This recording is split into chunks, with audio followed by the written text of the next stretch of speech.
하시겠습니다. 찬송가 149장.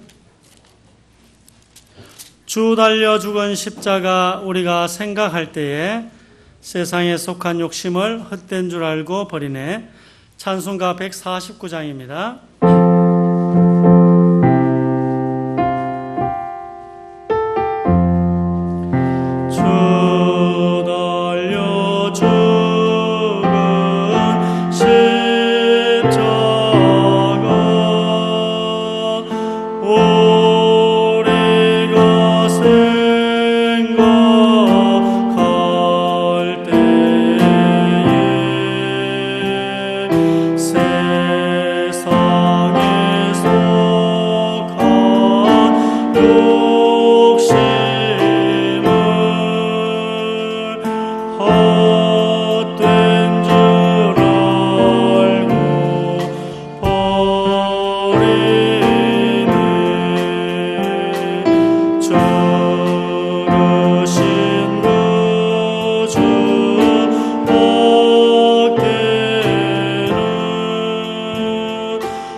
(3절과 4절) 한번 더 합니다.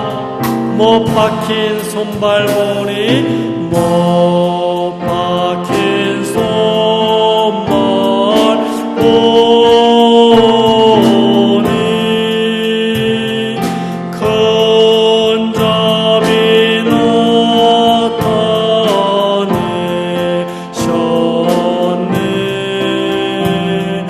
가시로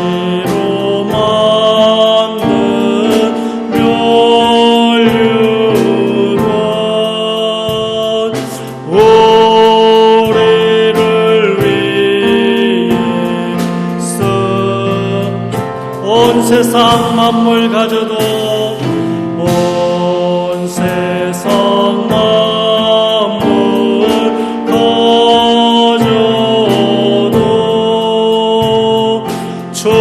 조원에 못 다가게.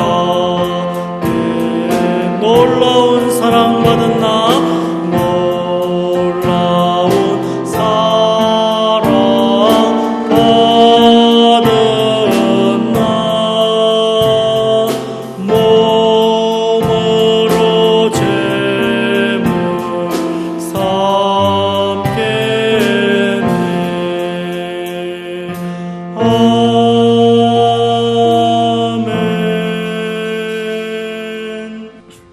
544장입니다. 544장. 울어도 못하네, 힘써도 못하네, 참아도 못하네, 믿으면 되겠네. 우리 544장 찬송하겠습니다. 박수 치시면서 찬송을 하나님께 돌려드립니다.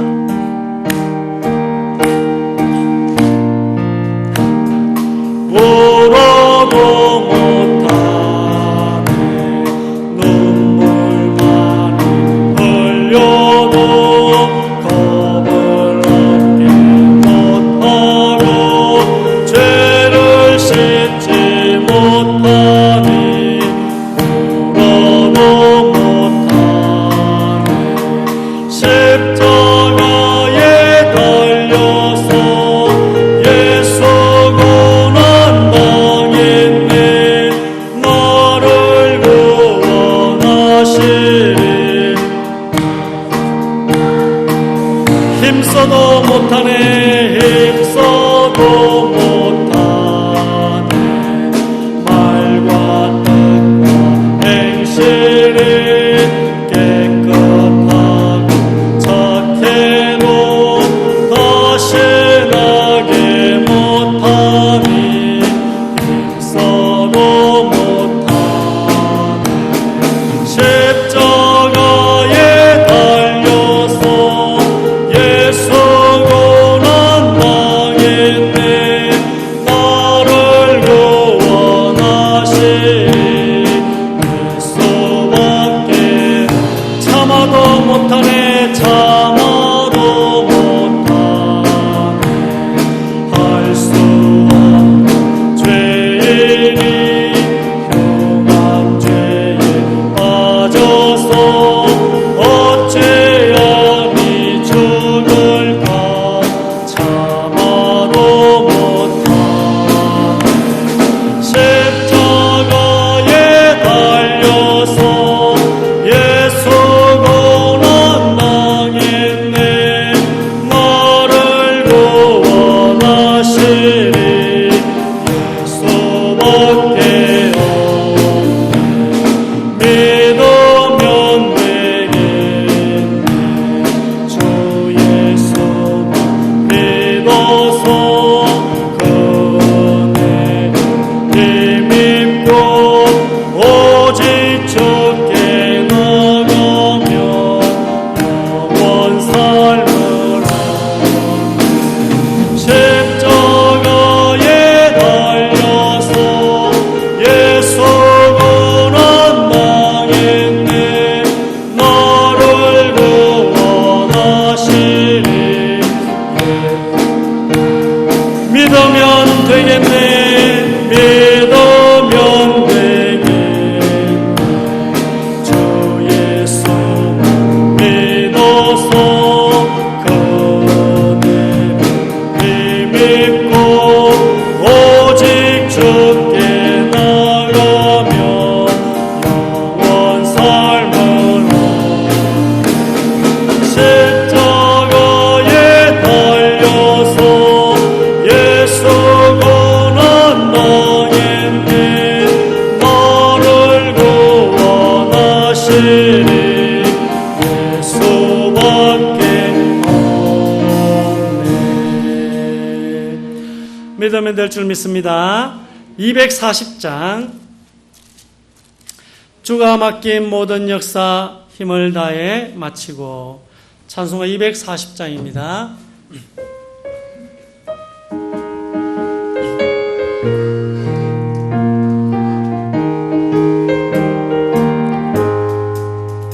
주가 맡긴 모든 역사 힘을 다해 마치고 밝고 밝은 그 아침을 맞을 때 요단강을 건너가서 주의 손을 붙잡고 기쁨으로 주의 얼굴 배우리 나의 주를 내가 그의 곁에 서서 배우며 나의 주를 손에 못잡고 4절입니다. 영화로운 시온성에 들어가서 다닐 때 흰옷 입고 왕검길을 다니며 검검은과 맞추어서 새 노래를 부를 때 세상 고생 모두 잊어버리리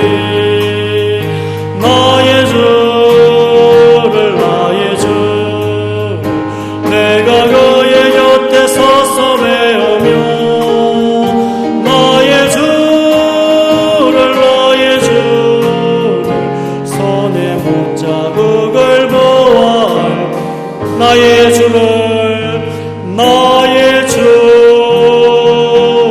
나의 주 내가 그의 곁에 서서 배우며 나의 주를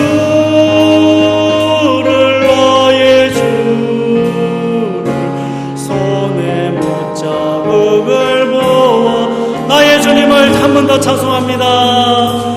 나의 주를 나의 주 내가 그의 곁에 서서 배우며 나의 주를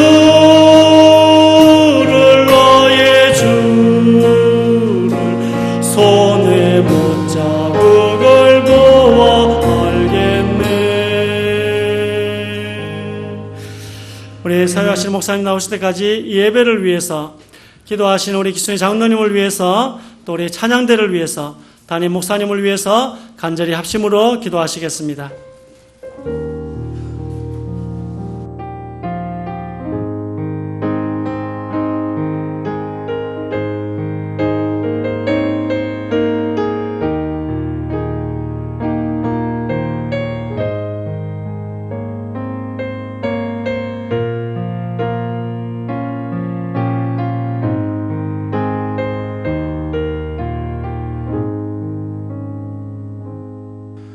자리에서 일어나셔서 함께 예배드리겠습니다. 하나님은 영이시니 예배하는 자가 영과 진리로 예배할지니라. 아멘.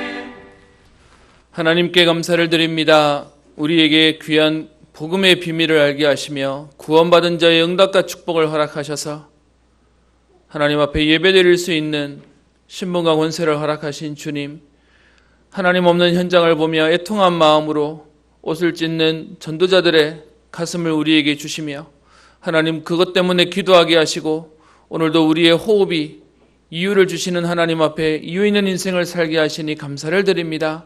오늘도 힘을 얻게 하시며 답을 얻게 하시며 오늘도 증거를 가진 증인의 삶의 응답을 누리는 예배 되게 하옵소서. 감사드리며 살아계신 우리 주 예수님 이름으로 기도합니다. 찬송가 20장 찬양합니다.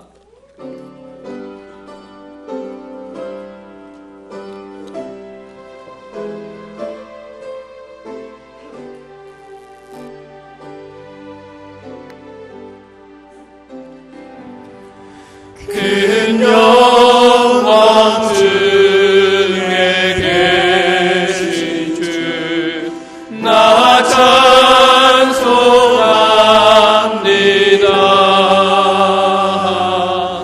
영원히 계신 주 이름 나 찬송합니다.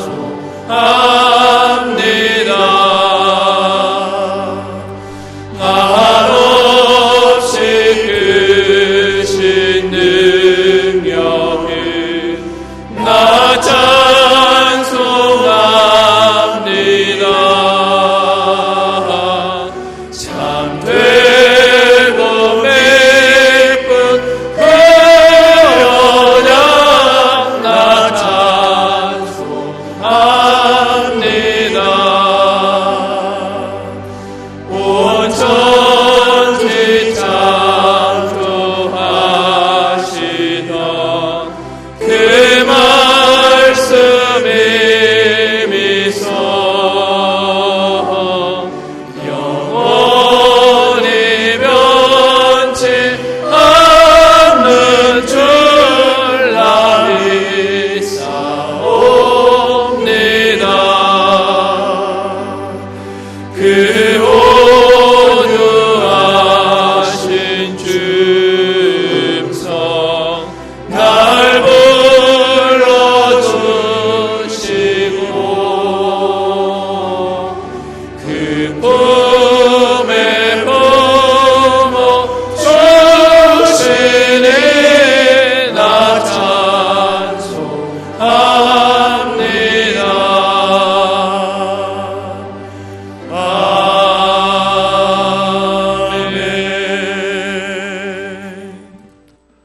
교동문 56번 시편 128편입니다.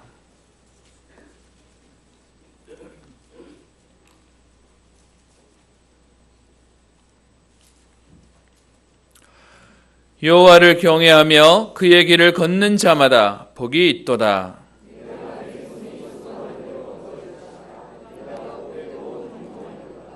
내 집 안방에 있는 내 아내는 결실한 포도나무 같으며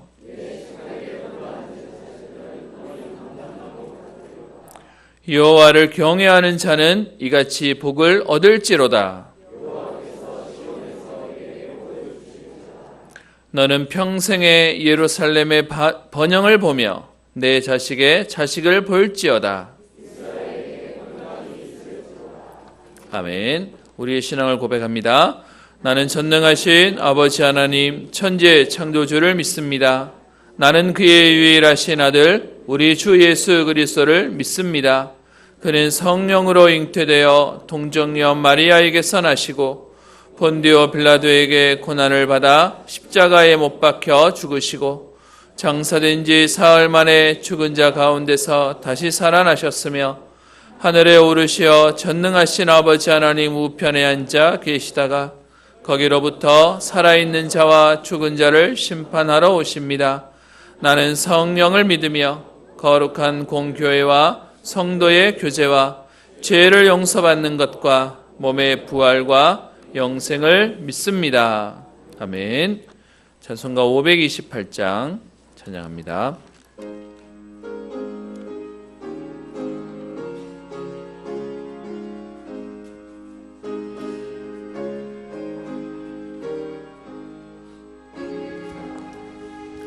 예수가 우리를 부르는 소리 금성 부드러워 문 앞에 나와서 사면을 보며 우리를 기다리네.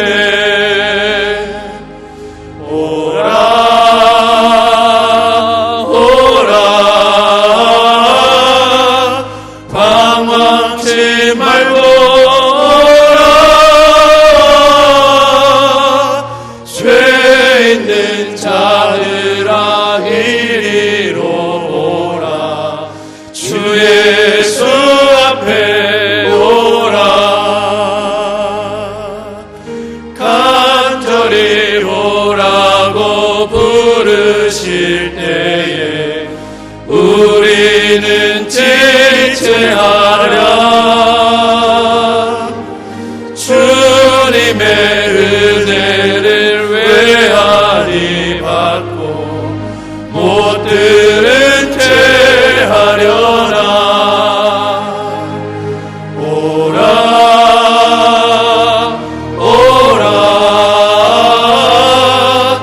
방황치 말고 오라. 죄 있는 자들아 이리로 오라.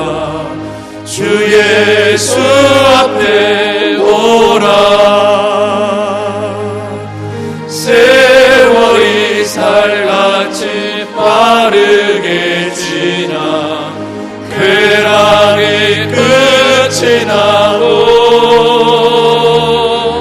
사망의 그늘이 너와 내 앞에 들리며 가리우네. 오라 오라. 방황치 말고 죄 있는 자들아 이리로 오라. 주 예수 앞에 오라. 우리를 위하여 예비해 두신 영원한 집이 있어. 죄 많은 세상을 떠나게 될 때 영접해 하시겠네.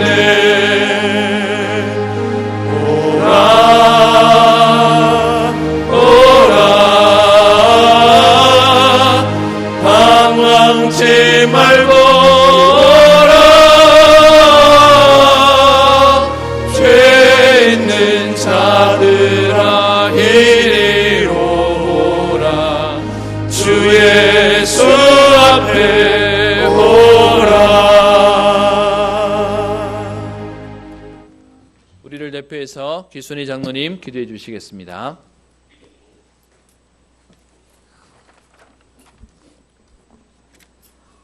원죄 가운데서 우리를 구원하시려 십자가에서 대신 죽으신 우리 주 예수 그리스도 그 이름을 찬양합니다.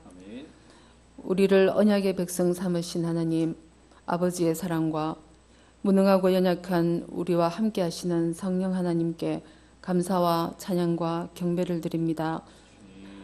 우리도 모르게 각인되어져 버린 모든 불신앙의 선뿌리가 뽑혀지는 능력의 예배 시간 되기를 소망하며 말씀 전하실 주의 사자 목사님께 성령 충만을 부어주셔서 강단을 통해 생명의 말씀과 정확한 복음이 선포되어 우리의 영혼이 소승케 되어지게 역사하여 주옵소서.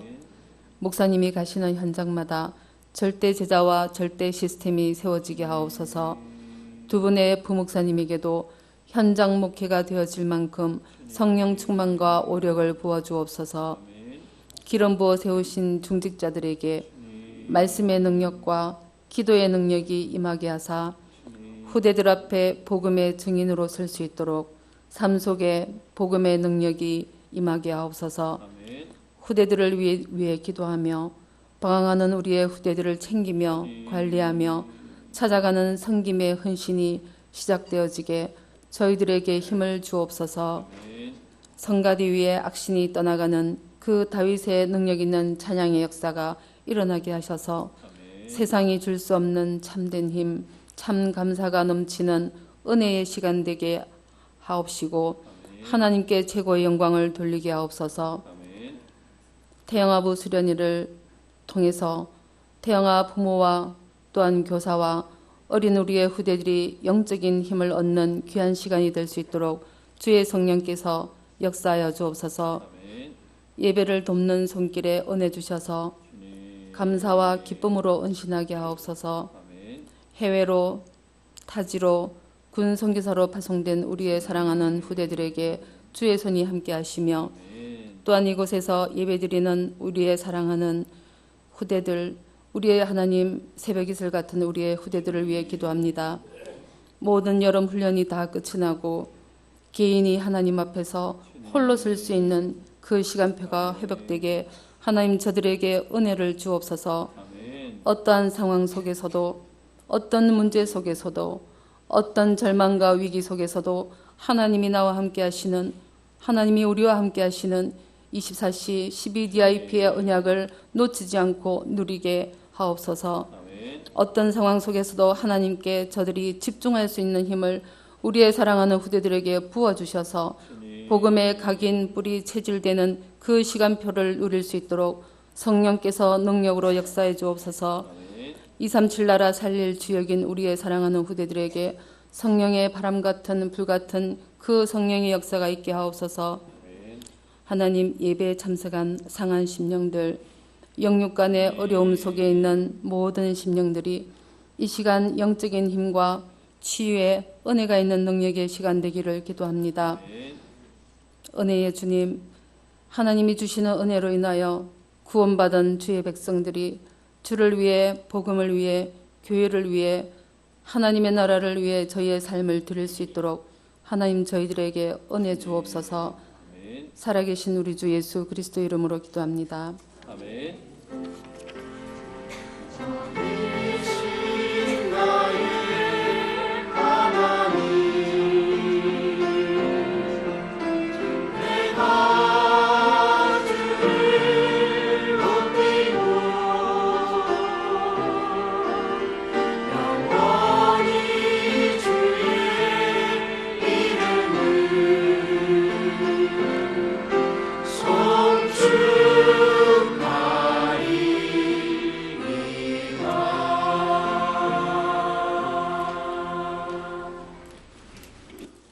오늘 우리에게 주실 하나님 말씀은 사도행전 14장 19절부터 28절까지 말씀입니다.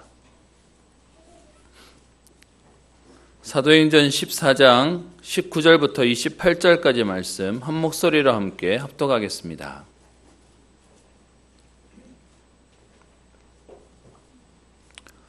한 목소리로 함께 합독합니다. 유대인들이 안디옥과 이고니온에서 와서 무리를 충동하니 그들이 돌로 바울을 쳐서 죽은 줄로 알고 시외로 끌어 내치니라. 제자들이 둘러섰을 때에 바울이 일어나 그 성에 들어갔다가 이튿날 바나바와 함께 더베로 가서 복음을 그 성에서 전하여 많은 사람을 제자로 삼고 루스드라와 이고니온과 안디옥으로 돌아가서 제자들의 마음을 굳게 하여 이 믿음에 머물러 있으라 권하고 또 우리가 하나님의 나라에 들어가려면 많은 환난을 겪어야 할 것이라 하고 각 교회에서 장로들을 택하여 금식 기도하며 그들이 믿는 주께 그들을 위탁하고 비시디아 가운데로 지나서 밤빌리아에 이르러 말씀을 버가에서 전하고 아달리아로 내려가서 거기서 배 타고 안디옥에 이르니 이곳은 두 사도가 이룬 그 일을 위하여 전에 하나님의 은혜에 부탁하던 곳이라. 그들이 이르러 교회를 모아 하나님이 함께 행하신 모든 일과 이방인들에게 믿음의 문을 여신 것을 보고하고 제자들과 함께 오래 있으니라. 아멘. 찬양대 찬양 읽겠습니다.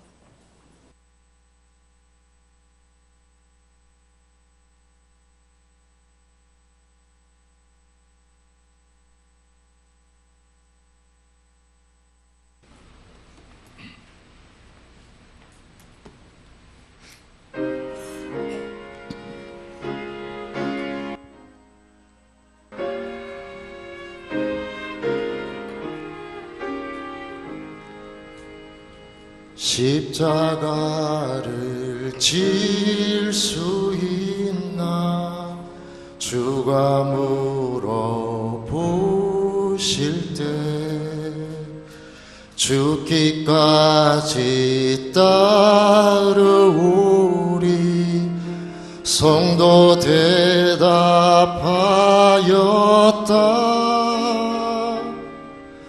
우리의 심령 주의 것이니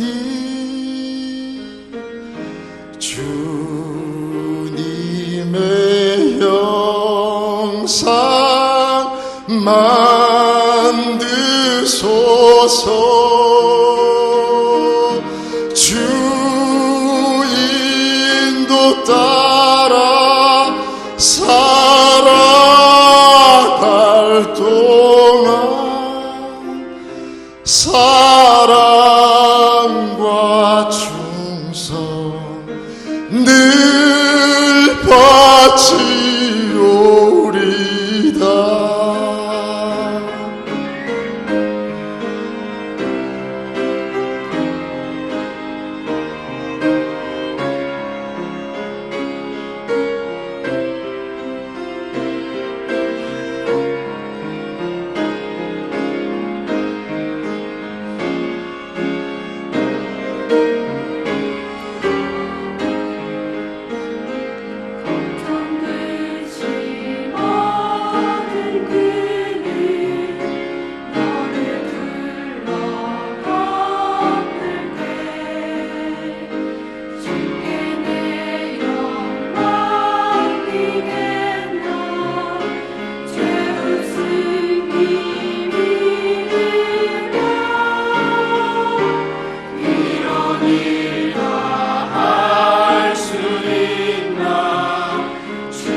주님의 영상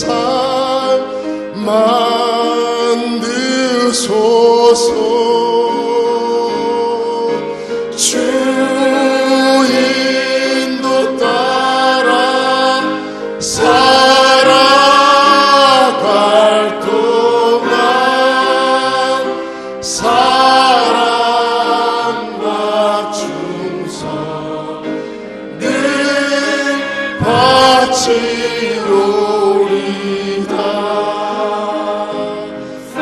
사랑과 충성 늘 바치로리다.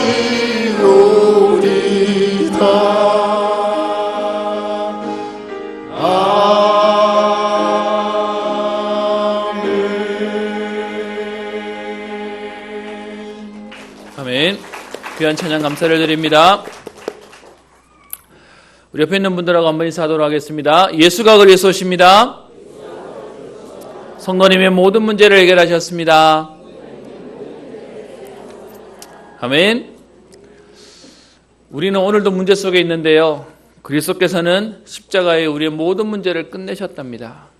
이 비밀을 누리는 저와 여러분들에게는 저 천국에 가서 천국의 비밀을 누리는 게 아니고요, 모든 문제를 끝내신 그리스도를 모시고 있는 지금 이 순간이 천국의 비밀을 누리고 있는 겁니다. 이건 모르는 사람은요, 돈이 많아도 집이 커도 그 안에서 지옥 같은 인생을 사는 거예요. 제가 별로 우스갯소리도 잘 못하기도 하고요, 또 잘 모르기도 하지만 예전에 들었던 그 예화가 하나 생각납니다. 죽어서 천국 가고 싶은 소망이 있는 사람이 어느 날 죽게 되어서 눈을 딱 떴답니다. 제일 먼저 생각한 게 여기가 천국일까 지옥일까 라고 생각했다네요. 복음 알고 있는 우리한테는 되게 우스운 얘기인데 그냥 예화로 들으십시오. 그 사람이 눈을 떠서 쳐다보니까 자기가 생각했던 지옥은 너무 끔찍할 것 같은데 집도 너무 좋고 그리고 자기 있는 것도 너무 편안하고 아무 일도 안 일어나서 야, 여기가 천국인가 보다 그러면서 하루를 보냈답니다. 그 다음 날이 되었는데 똑같이 또 똑같은 일생이 반복되더랍니다. 천국이 맞구나 하고 이틀을 보냈답니다. 근데 그렇게 일주일을 살고 그렇게 한 달을 사니까 매일 똑같은 삶에 여기가 지옥이구나 라고 했다는 예화를 들은 적이 있습니다. 여러분, 우리는요 자꾸 천국과 지옥을 내가 생각하는 뭔가가 이루어지는 것이 그것이 천국이다, 그게 안 되면 지옥이다 라고 얘기합니다. 여러분께 여쭤보겠습니다. 병에 걸려요. 그럼 벌 받은 겁니까? 너무 많은 분들이 이 땅에 있는 우리의 삶에 하나님이 함께하면 성공하면 복 받은 거고, 가난하면 벌 받은 거고, 병 걸리면 벌 받은 거고, 건강하면 복 받은 거고, 자꾸 이분적으로 생각하는 것들을 보면서요 너무 안타까운 게 보게 됩니다. 내 주 예수 모신 그곳이 바로 하나님 나라입니다. 그래서 마태복음 13장에 천국의 비밀에 대해서 설명하는 내용이 나옵니다. 13장 10절에 보면 10절 11절에 이렇게 표현하는데요, 제자들이 예수께 나와 이르되 어찌하여 그들에게 비유로 말씀하시나이까? 대답하여 이르시되 천국의 비밀을 아는 것이 너희에게는 허락되었으나 그들에게는 아니 되었나니 라고 하면서 마태복음 13장에 천국에 대한 비유를 몇 가지 하셨습니다. 그 첫 번째가 4가지 밭, 씨 뿌리는 비유를 얘기하면서 길가밭, 돌짝밭, 가시밭, 좋은 밭에 대한 비유를 얘기하면서요, 마치 천국은 이런 것이다 라고 얘기하는 것 가운데 저는 오늘 여러분들과 함께 44절부터 46절까지 있는 내용을 조금 보려고 합니다. 44절에 시작을 이렇게 합니다. 천국은 마치, 예수님께서 비유로 천국은 이런 것이야 라고 얘기합니다. 근데 알아들으려고 하는 말이 아니라 사실은요, 알아듣는 사람한테는 알아듣도록 비유를 하시고 모르는 사람한테는 모르도록 하시는 것. 제가 지난주에 여러분과 함께 나눴던 서론의 말씀의 비밀이요, 진짜 아는 사람은요 똑같은 얘기를 듣는데 우리에게는 그게 힘이 돼요. 어떤 면에서 우리에게 매일 그리스도를 묵상하는데 우리의 수준과 한계와 우리의 걸려있는 것들을 넘어서는 힘이 되는 것이고요, 누군가는 그걸 듣는데 똑같은 말하고 이해도 안 되는 말 한다라고 얘기하는 것이죠. 그래서 44절에 보면 비유 중에 이런 얘기가 있습니다. 천국은 마치 밭에 감추인 보화와 같으니 사람이 이를 발견한 후에 숨겨두고 기뻐하며 돌아가서 자기의 소유를 다 팔아 그 밭을 사느니라. 숨겨진 보화에 대한 비유입니다. 이 배경을 조금 이해하시면 훨씬 더 설명이 될 텐데요. 이스라엘이라는 나라는 전쟁이 너무 많았습니다. 위에서 쳐들어오고 밑에서 쳐들어오고 옆에서 쳐들어오고 그러다 보니까 이 사람들의 일은 뭐냐? 짐 싸가지고 도망가야 되는 게 자기들의 일이었어요. 근데 지금처럼 은행에 있는 것도 아니고 그들의 있는 화폐를 돈이 많은 사람은 그거 들고 갈 시간이 어디 있습니까? 몸 가지고 지금 나가기 바쁘니까요. 그러니까 그 보화를 어떻게 하냐? 자기의 밭에다가 숨겨놓고 가는 겁니다. 근데 문제는 숨겨놓고 갔던 사람이 갔다가 돌아와서 찾으면 되는데 그렇게 숨겨놨던 그 보화를 숨겨놓은 사람이 가다가 타지에서 죽어버렸네? 아니면 갔다가 돌아왔는데 완전히 폐해가 되면서 어디가 어딘지를 못 찾아가지고요. 예를 들면 나무 밑에다가 숨겨놨는데 왔더니 나무가 없어져 버렸어요.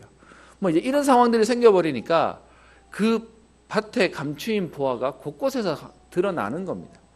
그러다 보니까 이제 이거 가지고 누가 주인이냐 신랑이가 되다 보니까 그 당시에 법을 어떻게 만들었냐? 그 밭에서 나오는 보화는 그 밭 주인 거야가 돼버린 겁니다. 그런데 지금 이 상황은 뭐냐 하면 소작인이 자기는 밭이 없어요. 자기 밭이 없어서 나무 밭에 가서 일해주고 있는데 그 밭을 이렇게 일하다 보니까 밭 밑에 어마어마한 보화가 감추어진 항아리가 발견됐어요. 그걸 보고는 이거 발견했다고 말하는 순간 누구 거 되는 거죠? 남 거 되는 겁니다. 그죠? 주인 거 되는 겁니다. 그러다 보니까 이 사람이 집에 와서 뭐 해야 될까요? 그 밭을 사야 돼요. 그러면서 천국은 뭐냐? 여러분 그 보화가 감추어진 것을 발견한 그 사람이 지금부터 해야 될 일이 뭘까요? 그 밭을 사오는 겁니다. 자기 집에 있는 숟가락, 밥그릇, 오만 것, 때만 것 다 가지고 그 밭을 사려고 마음먹었을 겁니다. 아마 이 밭을 사기 위해서 이 사람은 아마 그랬을 겁니다. 그날 저녁에 먹을 밥그릇까지 다 팔았을지도 모릅니다. 그때 집에서 사람들이 얘기하겠죠. 왜 갑자기 일하다 말고 와가지고 밥도 안 먹고 지금 밥그릇 숟가락 팔면 뭐 먹고 살 거냐면서 아마 집에서 바가지도 긁었을 겁니다. 그죠? 그런데 그 사람은요, 그날 밤에 안 먹어도 그릇이 없고 숟가락이 없어도요, 그날 저녁에 자면서 행복했을 겁니다. 내일 계약하면 되는 사람이 그날 밤에 지금 내가 이거 다 팔아가지고 내일 저 밭을 사올 거니까 내가 저 밭만 사고 나면 이건 끝이다. 그날 밤에 어떻겠습니까? 행복했겠죠. 어떤 면에서 그 밭을 사는 사람은 다른 사람은 보면서 이해가 안 됐을 겁니다. 아마 그 밭을 파는 사람에게 몇 배를 더 주고도 샀을지도 모릅니다. 사람들 옆에서요, 저 미련하다고 얘기했을지도 몰라요. 근데 그 사람은요, 남들이 누구나 뭐라 해도 그 밭에 보화가 감추인 걸 아는 이 사람은요, 마음은 어떻겠습니까? 그거 가지고 세상에서 말할 수 없는, 비교할 수 없는 행복이 있었을 겁니다. 천국이 어떤 것이냐? 여러분, 천국을 진짜 비밀을 아는 사람은요, 그 누가 뭐라 하는데 누가 뭐라 그래도 그 비밀 속에 있다고 얘기합니다. 두 번째도 비유를 얘기하는데요. 45절에 또 천국은 마치 좋은 진주를 구하는 장사와 같으니. 전 세계를 다니면서 값진 진주를 찾아다니는 사람이 있어요.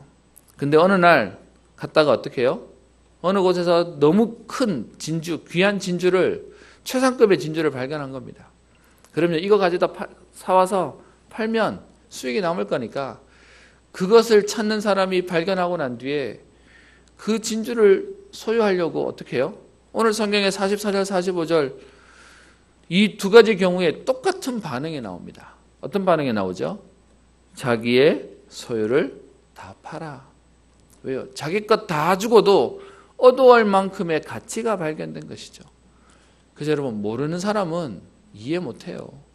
여러분, 이 자리에 와서 예배드리는 이 자리는요, 아무나 올 수 있는 자리가 아니에요. 시간 많다고 옵니까? 어떤 면에서는 건강하다고 옵니까? 아니요. 돈 있고 시간 많으면 딴짓 하더라고요. 비밀 모르니까.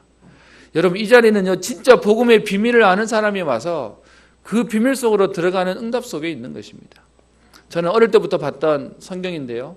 어느 날 자기의 소유를 다 팔아 그것을 샀다는 이 말을 들으면서요, 이것이 복음의 비밀이구나. 이것이 복음의 능력이구나. 어떤 면에서는 그 다음 얘기를 성경은 말하지 않습니다.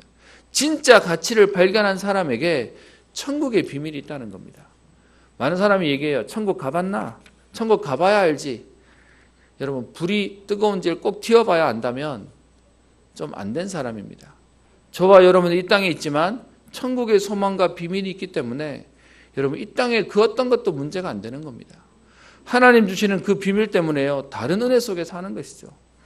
많은 사람들은 지금도 얘기합니다. 이것 가지면 행복하고 저거 가지면 행복하다고 얘기합니다.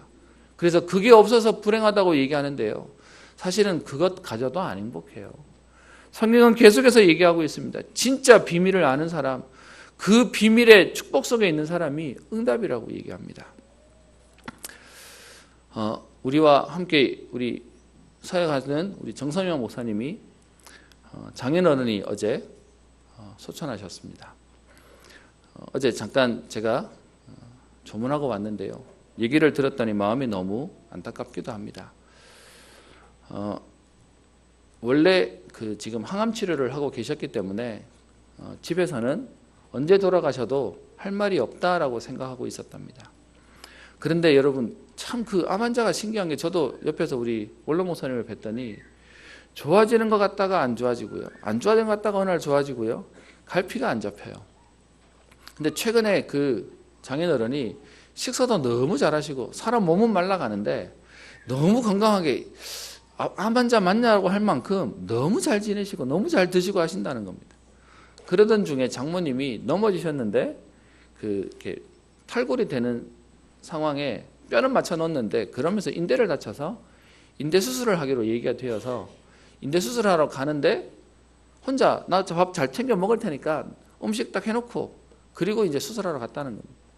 그래서 수술 마치고 병원에 계시니까 온 가족들이 그 병원으로 이제 하루 다니는 중에 아침에 전화하면서 잘 계십니까? 안부 전화도 드렸고 그러면서 오후에 이따가 방문하겠습니다 라고 얘기를 8시 반쯤에 통화를 했다는 겁니다. 그랬는데 12시쯤 아버님 잘 계시냐라고 해서 죽 하나 들고 들어갔는데 아버님이 쓰러져 계셨대요. 그래서 그 아버님 이렇게 지금 봤더니 뭐 호흡도 없는 것 같고 그래서 119를 불러서 응급대원이 왔는데 와서 하는 말이 사망하신 지 조금 되신 것 같습니다 라고 하면서 그래서 급하게 장례식을 치러야 됐습니다. 그러면서 그 병원에 갔더니 장모님은 병원에 수술하시는 상황에 링겔 꽂고 휠체어 타고 거기에 있는 장례식장이니까 내가 진짠지 확인하고 싶다고 제가 방문했을 때 이렇게 휠체어 타고 내려오셨더라고요.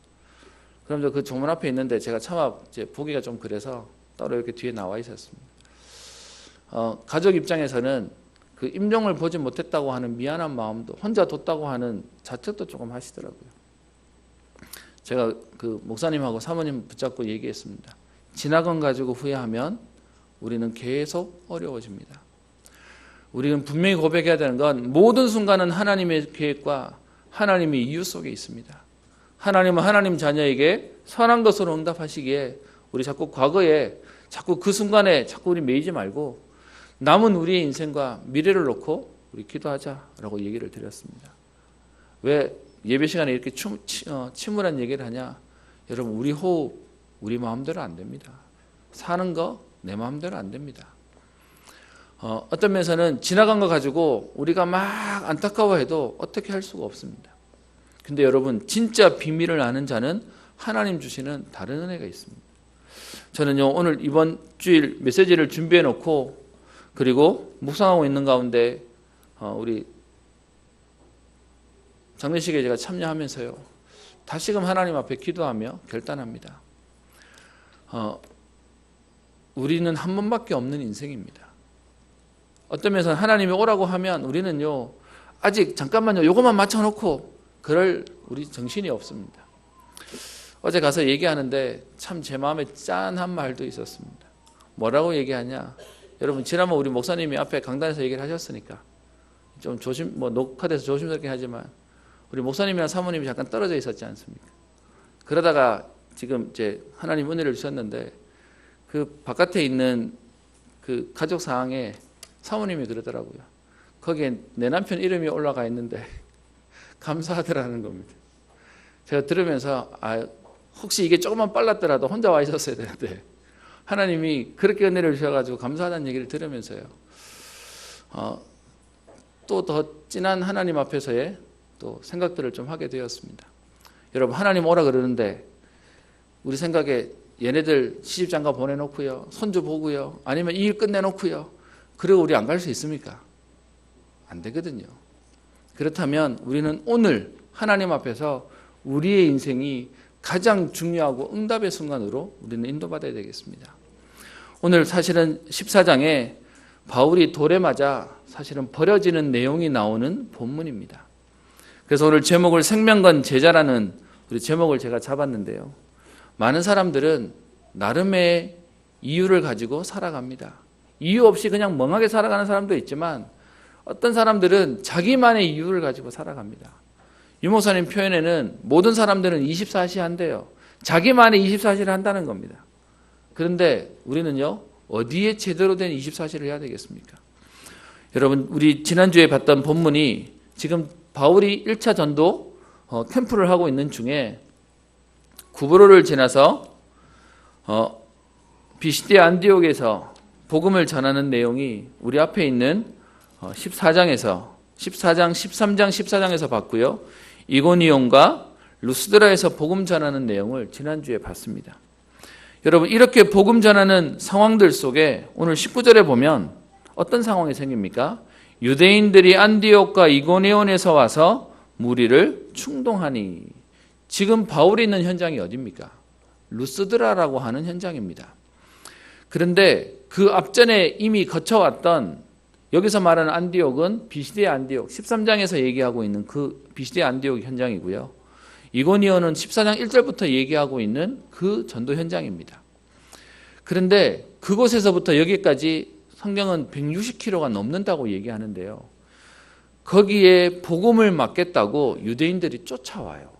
복음을 듣겠다고 쫓아오는 게 아니라 복음을 맡겠다고 지금요 쫓아옵니다. 그것도 누가 쫓아와요? 불신자가 아니라 유대인들이 쫓아와요.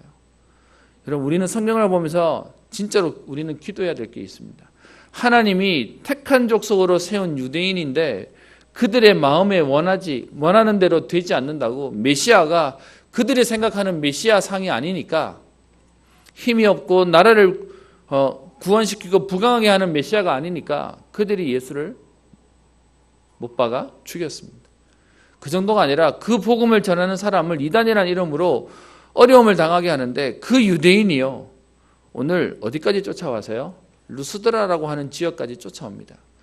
그 루스드라 지역에 있는 유대인이 아니라 다른 지역에 있는 사람들이 이미 거쳐 지나간, 우리가 알고 있는 안디옥에서 어떻게 해요? 비방하니까 그곳에서 떠나왔고, 이고니온에서는 돌에 맞을까 해서 피해서 도망와가지고 지금 여기로 와 있는데, 여러분, 굳이 거기를 따라와가지고 어떻게 해요? 돌로 치도록 충동하는 것입니다. 여러분, 이런 사람들 특징이 또 있어요. 자기들은 절대 손에 피 안 묻히죠. 와서 뭐합니까? 자기들이 어렵게 하는 게 아니라, 오늘 성경에 보면 19절에 무리를 충동하니. 그러니까요, 앞에서 나서는 사람 따로 있고 뒤에서 조종하는 사람 따로 있어요. 저는 여러분들에게 감히 얘기합니다. 뒤에서 조종하는 복음 막는 편에도 서지 마시되, 그런 사람들이 이용하는데 여러분 이용당하지도 않는 인생 되시기를 원합니다. 진짜로 복음 때문에 가장 가치 있는 일에 우리가 쓰임받아야죠. 보면 제가 항상 현장에서 볼 때마다 느끼는 게 있습니다. 정말로 뒤에서 말하는 사람 따로 있고요, 앞에 와가지고 막 말하는 사람 따로 있어요. 우리가 말하면 순수한 사람, 순진한 사람들이 와가지고 꼭 앞에서 이제 이런저런 일들을 당하게 되는 것이죠.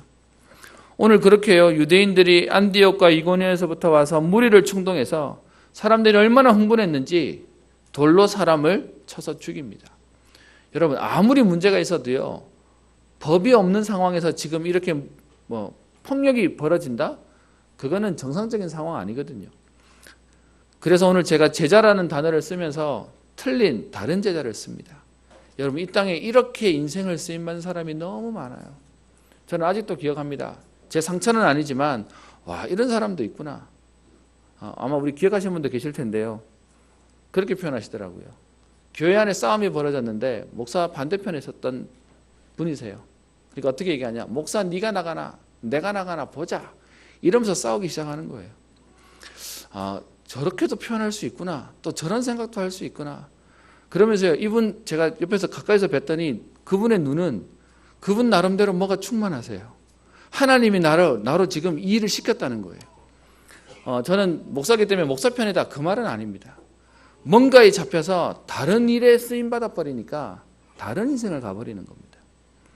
그런데요, 거기에 다른 오늘 제자가 나옵니다. 이렇게 해서 바울이 돌에 맞아서 사람들이 죽은 줄 알고 시체를 바깥에 버립니다.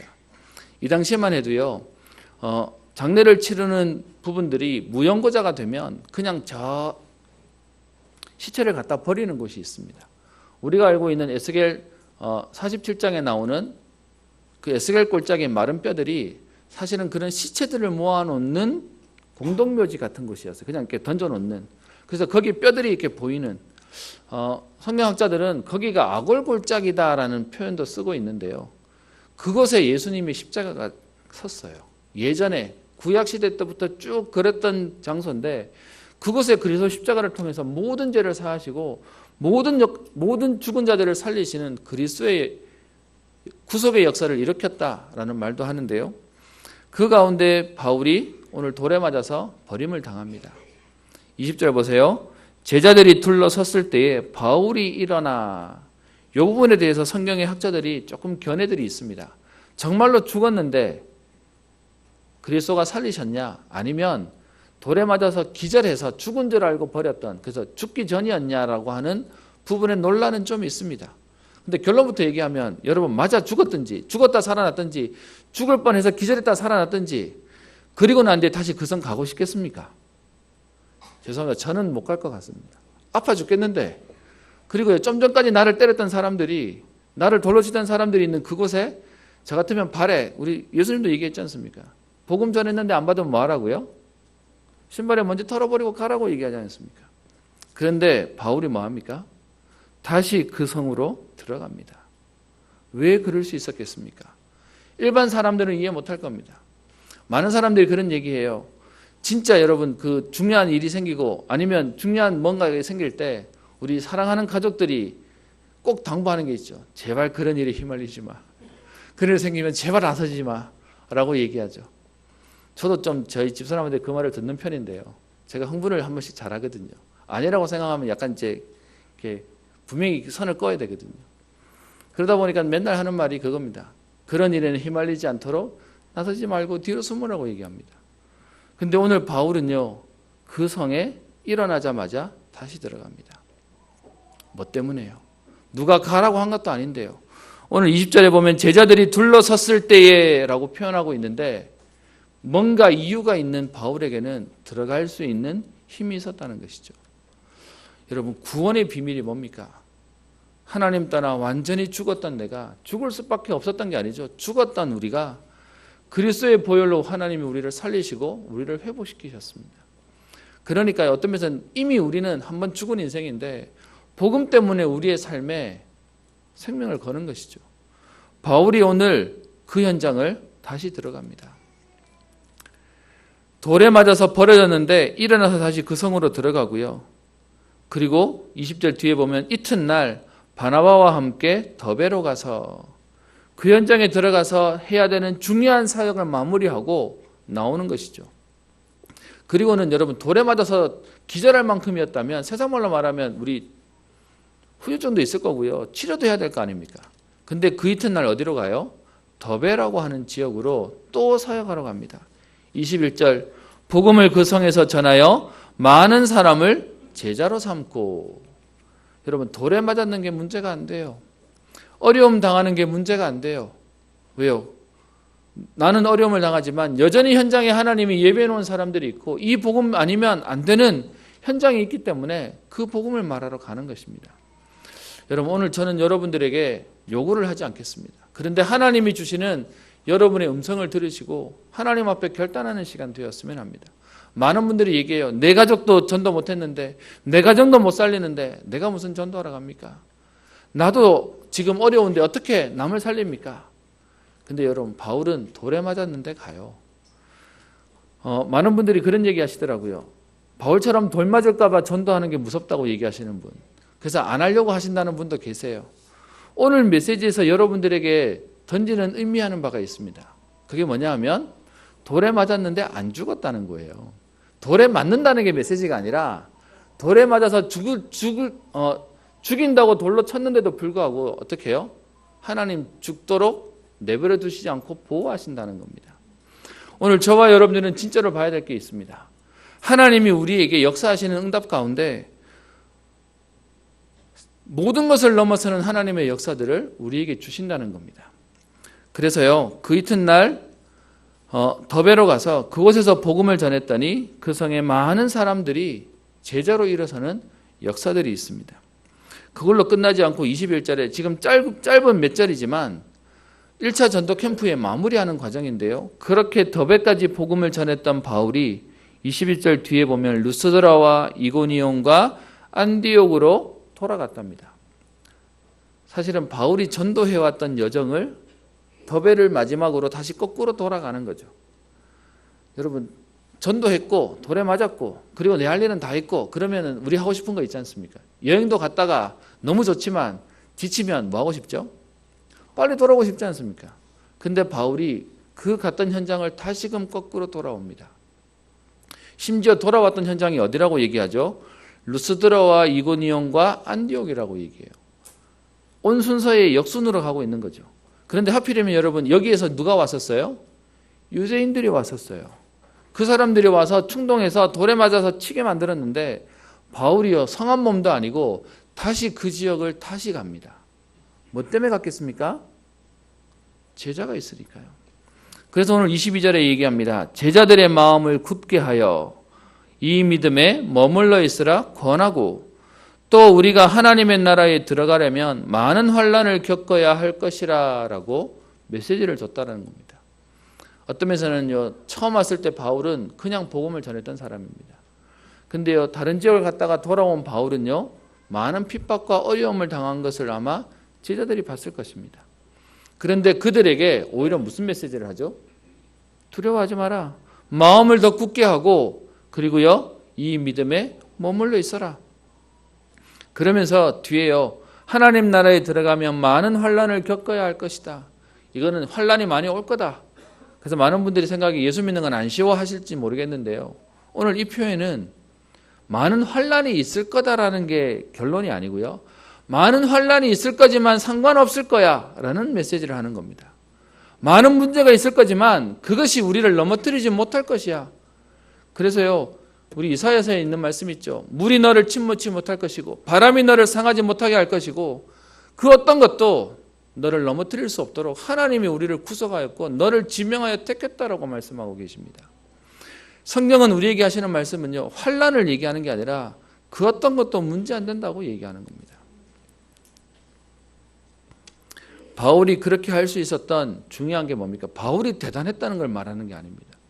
바울이 진짜를 봤기 때문에 가능한 겁니다. 여러분, 어떤 면에서 우리 자녀가 있으신 부모님들은 자녀를 위해서 대신 우리 아플 때는 죽을 수 있다고도 생각했지 않습니까? 진짜를 알면 우리는요, 다른 인생을 살 수 있는 겁니다. 바울은 그 비밀을 알고 있었습니다. 그 비밀 속에 오늘 생명건 전도자의 걸음을 갑니다. 그랬더니 여러분, 이렇게 해서 루스드라와 그리고 지금 이고니온에서 바울이 이렇게까지 생명운동하면서 세운 제자가 있습니다. 그 제자가 누구냐 하면 여러분 들으셨을 텐데 디모데라고 하는 제자입니다. 그러면 여러분 성경에 확인을 해야 되겠죠. 뒤에 잠깐만 우리 봅시다. 16장을 봅시다. 사도행전 16장 1절에요. 바울이 더베와 루스드라에도 이름에, 오늘 16장은 두 번째 전도 캠프에 시간적으로 조금 이렇게 돌아갔다가 다시 왔던 거예요. 시간적으로 이렇게 거리가 제법 있습니다. 몇 년 차이가 납니다. 그 더베와 루스드라에 갔더니 거기에 누가 있어요? 디모데라고 하는 제자가 있는데, 사실은 이 디모데라고 하는 제자가 바울이 직접 사역했다기보다 아마 그 앞에 이 디모데의 어머니를 사역했을 거다. 우리 디모데 전서에 보면 내 어머니, 내 외조모 뭐 얘기를 꺼내지 않습니까? 그들을 사역하면서 어린 디모데가 렘넌트로 바울의 모습을 봤던 거예요. 그래서 두 번째 캠프하러 왔을 때는 어떻게 해요? 이 디모데가 제자가 되어서 같이 그 캠프에 합류할 수 있는 전도자의 대열에 합류했다는 얘기인데, 그래서 말합니다. 디모데라고 하는 제자가 있으니 그 어머니는 믿는 유대 여자요 아내는 헬라인이더라. 디모데는 루스드라와 이고니온에 있는 형제들에게 칭찬을 받는 자니. 여러분, 생명관 사역하는 가운데 하나님이 생명관 제자들을 열매로 하나님이 주시는 겁니다. 오늘 저와 여러분들이 하나님 앞에서 우리가 생명 거래할 이유가 있어요. 한 번밖에 없는 이 인생을 왜 생명을 거래해야 되겠습니까? 생명 보호하기도 바쁜데요. 왜요? 그러면 나중에 생명관 제자들이 일어나는 것입니다. 그 응답들을 통해 하나님은요, 시대와 민족과 세계를 살리는 역사들을 주셨습니다. 그러면서 오늘 바울이 그 이고니온과 루스드라 더베 사역을 마치고 돌아오는 가운데 가는 지역마다 오늘 23절에 보면 각 교회에서 가는 지역마다 제자들이 일어나고요. 교회가 세워졌음을 성경은 얘기하고 있고요. 그러면서 오늘 여러분들과 함께 주목해서 좀 보려고 하는 게 있습니다. 각 교회에서 누구를 택했다고 되어 있습니까? 장로들을 택하여라고 되어 있습니다. 그래서 오늘 여러분들과 함께 그 장로에 대한 부분들을 같이 기도하고 응답받았으면 합니다. 조금 안타까운 건 지금 우리가 말하고 있는 장로님과 성경에서 말하고 있는 장로님에 대한 개념이 조금 달라져 버렸어요. 그래서 성경이 말하고 있고 원래 우리가 말하고 있는, 여러분 우리는 장로교잖아요. 그런데 그 장로교 안에서 원래 얘기했던 장로의 의미가 무엇인지를 한번 살펴보려고 합니다. 일단 우리 오늘 오전 예배지만 좀 편하게 제가 질문 하나 드리겠습니다. 성경에 장로라는 단어는 얼마나 나올 것 같습니까? 많이 나옵니다. 그러면요, 목사라는 단어는 성경에 나올까요, 안 나올까요? 목사라는 말, 우리 여러분 교회에서 여러분 사실 목사님 놓고 많이 기도해 주시잖아요. 저를 위해 기도해 주시잖아요. 근데 실제로 성경에서 목사라는 단어가 나올까요, 안 나올까요? 한 번 나옵니다. 신구약을 통틀어서 딱 한 번 나옵니다. 근데 장로라는 말은요, 여러분 한번 검색해 보시면 어마어마하게 많이 나와서 이게 헤아리다가 제가 포기했어요. 이게 몇 페이지를 넘겨도 계속 나와가지고 어마어마하게 많이 나옵니다. 그러면서 우리가 뭔가가 약간은 지금 혼용되면서 중요한 것들을 놓쳐버렸습니다. 그래서 오늘 그 장로에 대한 내용들을 좀 하려고 하는데요. 여러분 여기서 말하는 장로는 구약에서는 그 우리 부족 사회였지 않습니까? 그 사회의 가장 지도자, 가장 어르신을 말하는 것이 장로라는 의미였습니다. 신약에 와서는 교회의 대표자라는 의미로서의 장로가 있습니다. 근데 여러분 신기한 건 지금은 목사 얘기를 하고 있는데 그럼 목사란 말은 어디서 나올까요? 그 한 번 나오고 있는 데가 어딜까요? 에베소서 4장 11절에 나옵니다. 거기에 보면 어떤 이는 선지자로, 어떤 이는 사도로, 어떤 이는 가르치는 자로, 그러면서 어떤 이는 목사요, 교사로 세웠다라고 말하면서 거기서요, 목사란 단어가 딱 한 번 나옵니다. 그러면 지금 여기서 23절에 각 교회에서 제자를 세웠다고 말하지 않고요. 각 교회에서 장로를 세웠다고 하는 말의 의미의 장로는 뭘까요? 그래서 오늘 그 얘기를 여러분과 함께 나누려고 합니다. 그래서 사실은 로마 카톨릭에서 종교 개혁을 하면서 첫 번째로 세워진 우리 개신교, 기독교의 첫 번째 교단은 장로교회였습니다. 왜냐하면 장로를 세우라고 얘기를 했으니까요. 그래서 실제로 우리 바울이 몇 번의 서신을 쓰면서 계속 장로란 단어를 쓰고 있습니다. 가장 장로란 단어를 썼던 사도가 한 사람이 있는데요. 요한이라는 사람인데 여러분 요한 2서도 한 장이고 요한 3서도 한 장입니다. 그런데 거기에 2장 1절, 3장 1절 전부 다 어떻게 시작한 줄 아십니까? 장로인 나, 요한은 장로된 나는 이라고 얘기하면서 말을 쓰고 있어요. 사도 요한이 자기를 장로라고 표현해요. 그러면 무슨 말이냐 하면 장로에는 우리 헌법에도 그렇게 나와 있습니다. 장로는 항존직입니다. 여러분 항존직이란 말은 뭔지 아십니까? 그 교회 안에는 항존직, 준직 그리고 임시직이라고 있습니다. 임시직은 매년 임명하는 거예요. 차장대원도 임시직이에요. 원래 임명하면 원래 한 해 동안이 임기가 되는 거예요. 그래서 중간에 내가 하고 싶다고 안 하고 나가시면 잘못되시는 거예요. 그리고 한 번 됐다고 영원히 된다. 그것도 아니에요. 그래서 우리가 말하는 서리 집사님이 매년 임명하는 이유가 이제 임시직 개념입니다. 그러면 준직은 교회에서 일하는 직원들 얘기하는 건데요. 항존직을 얘기하겠습니다. 항존직은 한 번 받으면 평생 천국 가실 때까지 하셔야 되는 개념이에요. 여러분 직분 받았는데 나 오늘부터 안 할래요? 나 오늘부터 방학할래요? 성경에 그런 단어 없습니다. 그 항돈직의 첫 번째가 장로님이고요. 두 번째가 권사님, 안수집사님 이렇게 되어 있습니다. 그 장로 안에 두 가지로 나눠져 있어요. 그게 뭐냐 하면 목사 장로와 그리고 칠위 장로, 다른 말로는 평시도 장로라고 나눠져 있습니다. 왜 그래야 되겠습니까? 교회라고 하는 모였는데 여기서 강의를 하고 설교를 하고 그러려니까 성경에 대한 공부도 해야 되고 그러다 보니 이 사람이 전문적으로 당신은 교육 받으세요 라고 해서 보내놓은 게 신학교예요. 그렇게 해서 당신은 이 일에만 전념하십시오 라고 만들어 놓은 제도가 목사 장로에 대한 개념으로 만들어 놓은 겁니다. 근데 이분들이 교회 와서 이 일을 아무리 해도요, 여러분 아시죠? 교회는 또 한편으로는 여러분들이 모이시니까 조교의 살림이 1년이면 몇 억이 됩니다. 그죠? 그럼 그 일들을 진행해 줘야 되는 일들 가운데 그 일을 맡아서 관리해 주실 지도자가 어른이 필요한 겁니다. 그래서 만들어 놓은 게 장로님들을 만들어 놓은 겁니다. 근데 여러분 지금 이 자리에 계신 분들 중에 평생 신앙생활 하신 분들 계실 텐데 그동안 한국교회와 세계교회는 교회를 세우고 제자를 세우고 후대를 세우라고 만들어 놓은 이 장로가 목사 장로와 칠위 장로, 평시 장로가 협력해서 교회를 이루라고 어떤 면에서는 마음껏 성경만 공부하시고 기도하시고 그러면서 우리에게 말씀 주세요가 만들어 놓은 목사님과 교회 행정을 하도록 만들어 놓은 장로님이 한 팀이 되도록 만들어 놓은 제도가 실제로는 너무 많은 이게 대립이 되고 싸움이 되고 시끄러워지는 것들이 현장의 모습이 되어버렸습니다. 그래서 저는 오늘 여러분들과 함께 오늘 바울이요 교회에 각 교회의 장로들을 택해서 그들을 세워놓고 지금 바울은 돌아가는 겁니다. 무슨 말입니까? 진짜로 교회를 놓고 진짜로 생명을 놓고 성도를 놓고 후대를 놓고 거기에 마음을 거기에 시간을 거기에 기도를 담는 어른들로 오늘 세우라고 하고 있는 겁니다. 그러면서요 모델적인 우리는 교회의 응답들을 함께 누려야 되겠습니다. 저는 감사한 건 그동안 저희 은평교회가 이만큼 오면서요 우리 장로님들이 이런저런 교회에 많은 사건들이 있었는데 강단을 지켜주시고 그리고 또 교회를 지키셔서 여기까지 하나님이 오게 하신 응답이라고 생각합니다. 많은 분들이 사실은요 저희 교회를 쳐다보고 있을 겁니다. 왜냐하면 세대가 바뀌면서 또 다른 갈등들이 되고 있으니까요.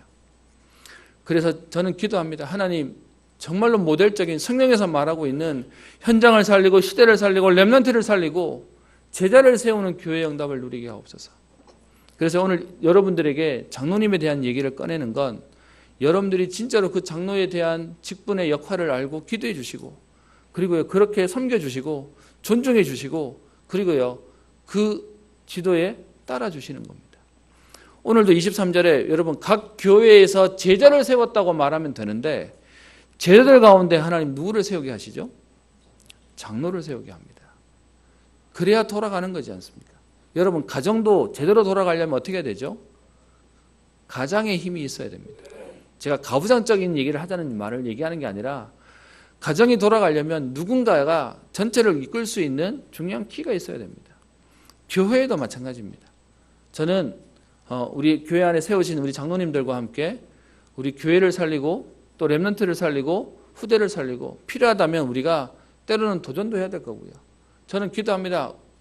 지난주에 우리 선교사님이 오셨는데 구석구석에서 모임을 다 하다 보니까 선교사님 모실 데가 없어요. 그래가지고 제가 죄송합니다.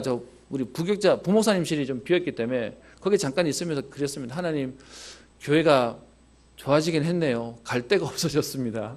저도 제 방도 누구한테 잠깐 좀 한다고 좀 쓰라고 비켜주다 보니까 그러다 보니까 이제는 저희가 필요한 부분이 있으면 이제는 얻기도 하고 짓기도 하고 또 우리 그 다음에서 나가기도 해야 될 겁니다.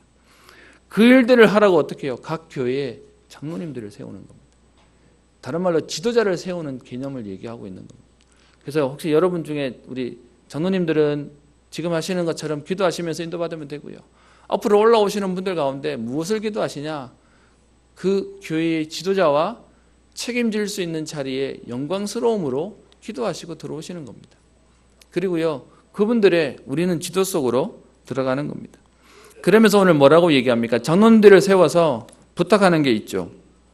22절 마음을 굳게 하여 이 믿음에 머물러 있으라 권하고 또 우리가 하나님 나라에 들어가면 많은 환난을 겪어야 할 것이라고 말하면서 마음을 굳게 해라. 왜요? 사건도 생기고 문제도 생길 거니까. 그런데 그게 어떻게 해요? 문제 안 될 거다. 그러면서 오늘 23절 뒷부분에 보면 그들을 세워놓고 바울이 한 일이 있습니다. 뭘 합니까? 장로들을 택하여 세워놓고는 금식하며 기도합니다. 왜 바울이 사람을 세워놓고는 금식하고 기도했을까요? 여러분 아시다시피 모든 사람은 다 어렵습니다만은 리더의 위치에 있는 것 자체가 많은 얘기들을 들어야 됩니다. 오늘도 아침에 우리 예배 전에 우리 안내위원들과 기도하는데 우리 한 권사님이 그러더라고요. 저 여러분 여름에 저 문 앞에 여기는 시원한데 요 문만 열고 나가면 덥잖아요. 근데 저 입구에서 인사하시는 우리 권사님들이 그 앞에 서 계시면 사람들이 왔다 갔다 하면서 그런데 어떤 분은 더운데 저 문 좀 열어놓고 시원하게 계시라고 문 여세요 하시는 분이 계시고 어떤 분은 들어오면서 에어컨 바람 나간다고 문 닫으세요 하시는 분이 계신데요. 어디를 맞춰야 됩니까? 그래서 이렇게 저렇게 뭐 하시는 거죠. 교회는 많은 얘기들이 오갈 수밖에 없는 데가 현장입니다. 그런 상황들 속에 그게 리더의 위치고 그게 자리의 위치입니다. 그러다 보니까 여러분 교회를 오래 다니시는 분들이 요령이 하나 생겼어요. 스트레스 안 받고 교회에서 어떤 면에서 갈등 안 생기려면 뭐 하면 되냐? 아무것도 안 맡으면 된다는 사실을 발견하셨어요. 그러다 보니까 주로 직분은 누가 맡냐 하면 이제 은혜 받으시는 분들이 막 직분을 받기 시작하시는 거예요. 여러분 이 구조는 사실은 우리는 너무 안타까운 상황이지 않습니까? 저는 그렇게 기도합니다. 하나님 우리 찬양대에 계시는 분들 중에 내가 목소리 나오는 날까지는 나는 찬양대에 서겠습니다. 그런 분이 나오셨으면 좋겠고요. 나는 내가 하나님 앞에 설 수 있을 때까지는 내가 기도하는 자리에 하나님 내가 있겠습니다. 그런 분들이 나오셨으면 좋겠어요. 지난번 우리 집중훈련 하면서 목사님이 그런 얘기 하셨죠. 초창기에 유 목사님과 함께 전도운동 하셨던 한 권사님이 지금도 구역장 하시면서 본인 다리에 힘 빠지기 전까지는 내가 이거 구역장 할 거라면서 텃세가 되면 곤란하지만 하나님 앞에서 내가 이유가 있으면 인도받는 것이죠. 그래서요 그들을 놓고 바울이 금식하며 기도합니다.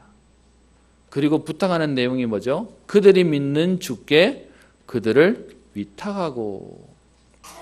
바울이 그들을 놓고 기도하지만 결국은요 어디에다 맡기냐? 하나님이 이들에게 역사하셔야 됩니다. 하나님이 이들에게 은혜를 주셔야 됩니다. 우리는 쉽게 얘기합니다. 왜 이러냐 저러냐라고 얘기할 수 있습니다. 앞에 서 있는 저도 마찬가지고요. 오늘 바울이 기도하며 그리고 믿는 주께 그들을 위탁했던 저는 여러분들의 기도로 저는 사실은 사역 감당할 수 있습니다. 말씀의 결론을 맺을 요구합니다. 그들이 믿는 주께 위탁하는 거예요. 그래서요 온 교회는 교회에 세우신 장로님들과 앞에 세우신 우리 직분자들을 놓고 기도해 주시는 거고요. 그리고 그분들이 정말로 하나님의 손에 인도받아 하나님의 역할들을 감당할 수 있도록 기도해 주시고 앞에 서 있는 우리 리더들은 정말로 하나님 앞에서 그래서 내 이익과 상관없이 하나님 앞에서 교회를 놓고 우리는 수고해야 될 것입니다. 지난주에 오신 우리 선교사님이 어제 우리 출국하셨는데요. 잘 들어가십시오. 제가 문자를 넣었더니 저한테 이렇게 답장을 했더라고요. 할 일이 많다. 그래서 위드 임마누엘 원네스로 그러면서 소통하자. 그러고 이제 가셨습니다. 여러분 어떤 면에서 우리는요 렘넌트 살려야 하고 현장 살려야 할 중요한 우리는 이유가 있는 인생입니다. 그래서 우리는 오늘도 뭐가 필요하냐? 우리 힘으로 할 수 없어서요. 그리스도께 위탁하고 하나님 주시는 힘이 우리에게 필요합니다. 어제 핵심 가졌던 분들은 아마 아실 텐데 WRC 대회에 이번에 가장 많은 숫자가 모였습니다. 근데 그 대회가 끝나고 난 뒤에 유 목사님은요 너무 좋다 그걸로 끝나지 않고 여기에 왔던 이 렘넌트들이 현장에서 응답받도록 어떻게 하면 도와줘야 되지라는 메시지를 어제 핵심 때 우리 이병문 목사님을 통해서 우리 듣게 되었습니다. 여러분 많이 모였으니까 너무 좋았다 그것이 아니고요. 그런 중에 개인은 기도가 안 되고 예배가 안 되고 어떤 면에서는 하나님이 안 믿어지고 갈등하는 것 속에서 살고 있습니다. 여러분 너무 힘드니까 어떤 분은 그렇게 얘기하더라고요. 교회 안 가려고요. 교회 가도 소용없더라고요. 하시는 분도 계시더라고요. 힘드니까. 근데 여러분, 우리에게 오늘 하나님 주시는 은혜가 필요한 이유가 뭡니까? 진짜 복음으로 혼자서도 응답받는 그 비밀 속으로 들어가는 것입니다. 그리고요, 그 비밀을 가진 자가 진짜 복음을 누리고 나면 남들이 하지 못하고 알지 못하는 일을 감당하는 것입니다. 그래서요, 우리 모습은 계속 표현했던 아무도 하지 못하는, 가지 못하고 보지 못하고 하지 못하는 일들을 할 수 있는 것입니다. 저는 오늘 여러분들에게 하라고 말하는 게 아닙니다. 진짜를 알면 할 수밖에 없는 거니까요. 제 얘기를 좀 몇 번 했더니 어떤 분이 그러시더라고요. 제가 제일 어릴 때, 복음 모를 때 했던 기도가, 하나님, 제가 목회자 말고는 다 보내시는데 가겠습니다 했더니 목회자가 됐다는 얘기를 제가 했지 않습니까? 여러분, 사실은 그 말은 하기 싫은 거 억지로 하고 있습니다. 그 말이 아니라 복음은 제가 죽어도 못하겠습니다 하는 일도 하게 하는 능력이 있다는 겁니다. 어떤 면에서는 제가 그 길을 가고 있다는 이 말 자체가 하나님이 나를 갈 힘을 주십니다 라는 표현을 쓰고 있는 겁니다. 여러분, 복음은요, 내 생각으로 안 됩니다, 내 생각으로 안 될 것 같은, 저기는 안 될 것 같은 그 일에 하나님께서 증거를 주시는 겁니다. 말씀의 오늘 결론입니다. 여러분 하나님 앞에서의 생명 건 현장은 어디십니까? 여러분이 생명 건 하나님 앞에서의 이면 계약은 무엇입니까? 로마서 16장에 보면 이런저런 변명을 가진 사람들이 나옵니다. 보호자, 동력자, 식주인, 그리고 사랑하는 자, 수고하는 자, 그리고 인정받는 자, 친척, 이렇게 인물들이 나옵니다. 여러분은 하나님 앞에서 어떤 인생으로 결단하시고 가십니까? 그것이 우리의 천명과 소명과 사명이 되는 것이죠. 저는 하나님 앞에 기도합니다. 저는 제가 여러분과 함께 저희 교회 제가 담임 목사로 임직할 때 그때 제가 했던 고백 3가지, 그건 제가 평생에 하나님 앞에 기도하고 있는 겁니다. 저는 렘넌트 출신으로 훈련받다가 교육자가 되었습니다. 목회자가 되었습니다. 그래서 저는 렘넌트 출신으로서의 자부심 있는 목회자 되겠습니다. 그리고 저는 선대 부모님이 목회자로 하는 고민과 기도와 눈물과 아픔을 받습니다. 그래서요, 저는 PK 출신으로서의 목회자에 저는 자부심이 되겠습니다. 그리고 제일 마지막 제 기도는, 제가 계속 여러분께 오늘 장로님에 대한 얘기를 잠깐 꺼냈는데요, 언젠가 저는 교회에 그런 시작이 되었으면 하는 마음이 있습니다. 성경을 알고 신학을 배워보면서 원래 성경에서 말하고 있는 복음이 놓쳐졌다는 사실을 알게 되고요, 또 성경에서 말하고 있는 성경적인 원리가 놓쳐졌다는 걸 알게 되면서, 사실 제가 못하는 글이지만 논문으로 저는 성경적인 평신도 운동을 썼습니다. 그래서 제 가슴 속에는 그냥 교회를 어떻게 잘해보겠다는 마음이 아니라 성경에서 말하고 있는 이 복음 운동을 어떻게 확산시킬까에 대한 마음이 있습니다. 그러다 보니까 우리 교회에 사실 해야 될 일 중에 하나가 뭐냐, 도대체 성경이 말하고 있는 복음 운동과 전도 운동과 생명 운동이 뭔지에 대한, 그래서 필요하다면 우리 안에 있는 직분부터 새롭게 정립하고 교육해야 되는 시간이 필요하다는 것도 느끼게 되어집니다. 그래서요, 고린도전서 16장 18절에 보면 그런 말이 있습니다. 그들이 나와 너희의 마음을 시원하게 하였으니, 마음을 시원케 하는 자의 표현이 있는데요, 저는 하나님과 또 모든 성도의 마음을 시원케 하는 전도자의, 그런 목회자의 기도 제목을 가지고 있습니다. 그래서 작은 바람이지만 저는 목회자 때문에 시험 들었습니다 라고 하는 말을 듣는 게 제일 마음이 아픕니다. 안 한다고 조심하는데도 또 저 때문에 어려워하시는 분들이 생기긴 하시더라고요. 저는 여러분과 함께 세계복음화의 렘넌트를 세워가고 생명한 제자를 세워가는 응답들을 함께 누리고 싶습니다. 오늘 이 일에 결단하는 제자들이, 또 우리 직분자들이, 사명자들이 일어나고요, 이 비밀을 가지고 시대와 민족과 세계를 살리는 응답의 걸음 되시기를 주의 이름으로 축원합니다. 기도합니다. 살아계신 하나님 아버지, 무더운 여름 속에서도 하나님 우리의 건강을 지키시며 오늘도 복된 주일, 주의 전에 나와 예배드릴 수 있게 하신 주님, 천국의 비밀을 아는 자들이 자기의 소유를 다 팔아 그것을 얻었던 것처럼 하나님, 오늘도 이유 있는 자들이 주의 전에 나와 예배 드려오니 하나님, 세상이 알지 못하고 세상에 말할 수 없는 하늘에서부터 주시는 충분하며 완전하며 모든 것 대신 그리스도의 은혜를 누리게 하옵소서. 우리의 현장의 갈등과 문제와 사건을 넘어설 만한 하나님의 능력을 체험케 하여 주옵시며, 하나님, 이 비밀 가지고 감사한 정도가 아니라 이제는 이 비밀을 말할 수밖에 없는 전도자의 인생으로 생명건 인생의 응답을 누리게 하시고, 그래서 하나님, 생명건 제자들이 일어나며 더 강한 후대와 제자들이, 세상이 감당치 못하는 후대들이 일어나는 역사들을 누리게 하옵소서. 하나님, 이를 때문에 교회를 세우시며 또 제자를 세우시며 또 하나님, 교회의 지도자들을 세우시는 주님, 하나님, 오늘 이 시간 기도하오니 정말로 세상이 감당치 못하는 믿음의 일꾼들이 일어나게 하시고, 그 일들을 통하여 정치, 경제, 문화, 사회 가운데 복음으로 담는 제자들이 일어나는 하나님의 역사들을 날마다 보게 하옵소서. 감사드리며 살아계신 우리 주 예수님의 이름으로 기도합니다. 아멘. 찬송가 411장 찬양합니다.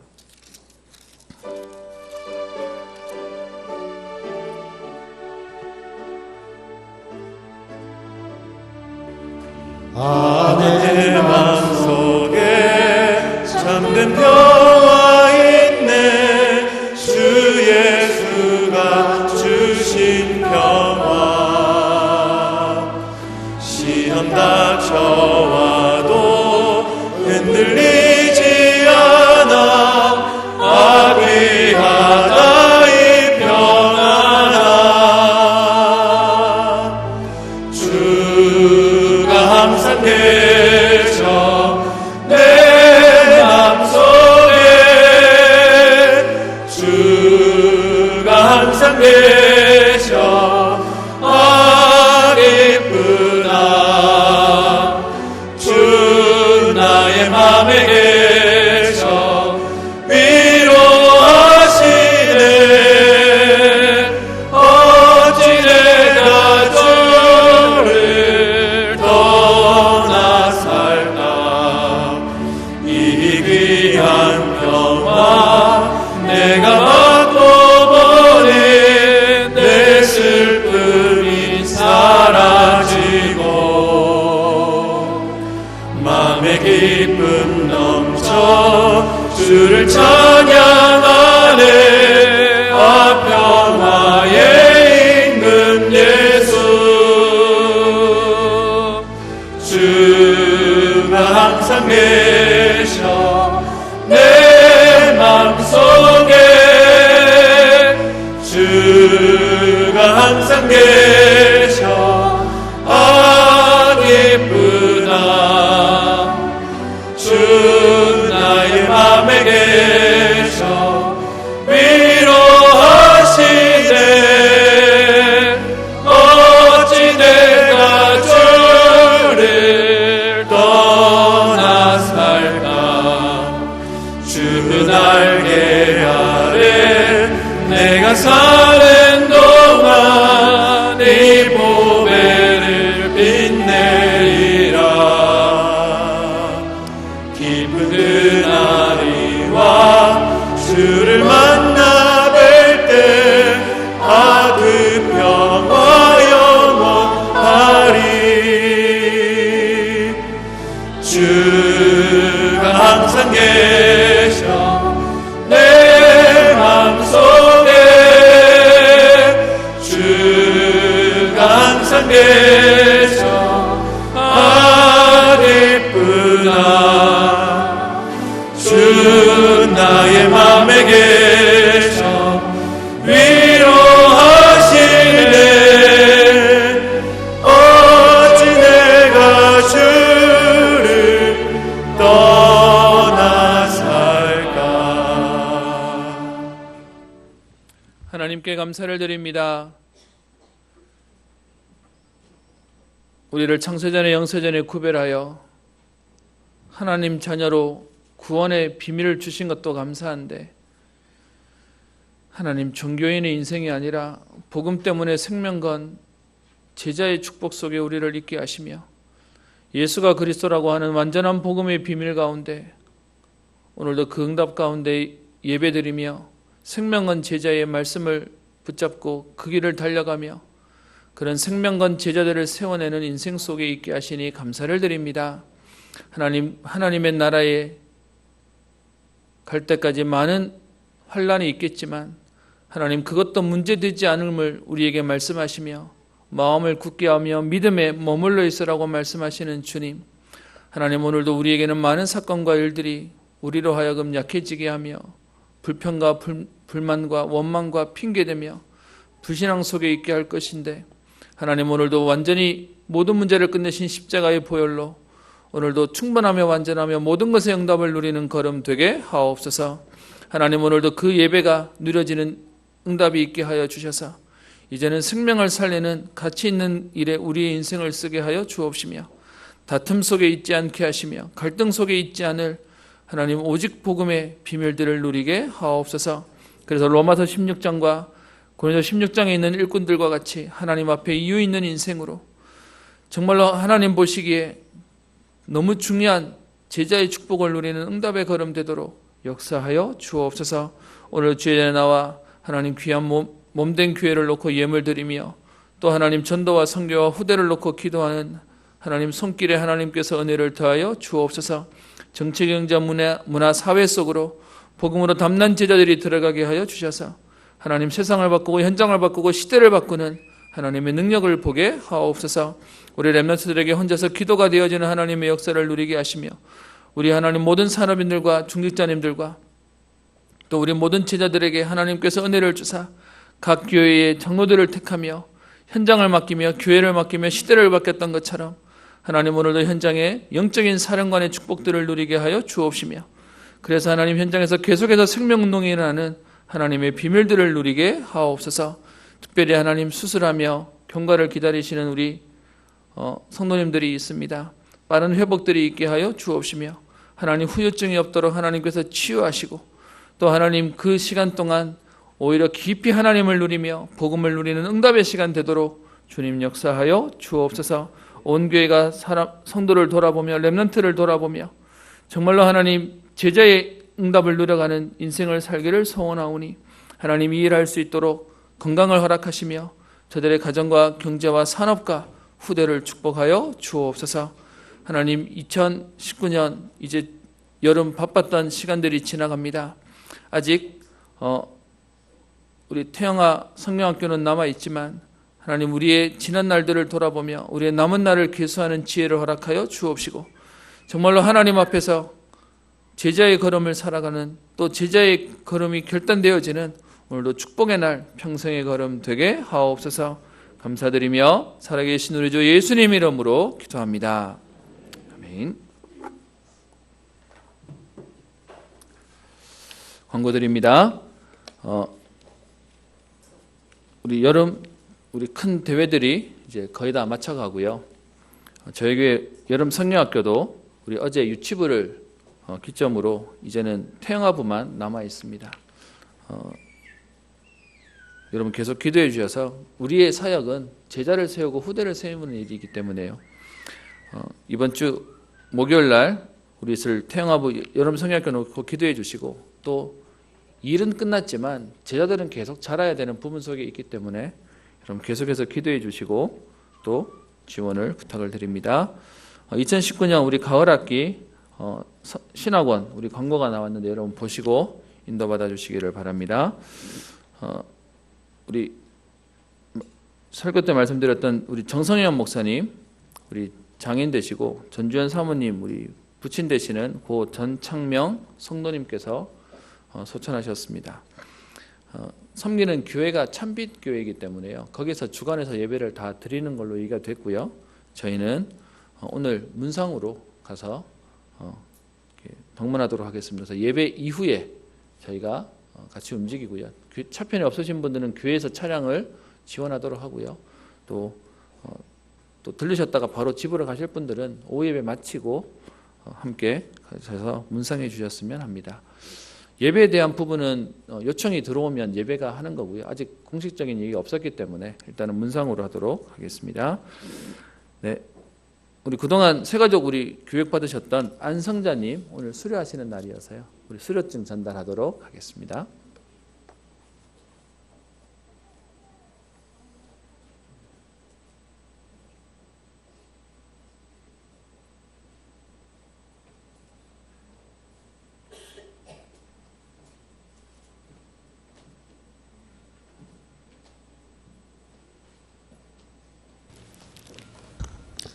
수료증, 이름 안성자. 위의 사람은 본교회 새가족부 모든 과정을 다 마쳤으므로 이 정서를 수여함.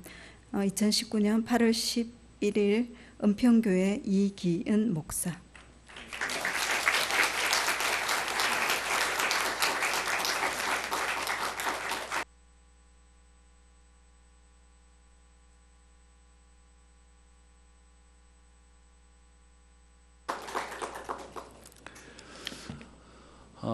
나중에 교회 갈 때 또 얘기를 드릴 텐데요. 우리 새가족이 오셔서 새가족 수료를 하는 동안까지는 새가족부에서 케어를 해주셨습니다. 새가족 수료를 하는 순간부터는 어디서 케어를 해야 될까요?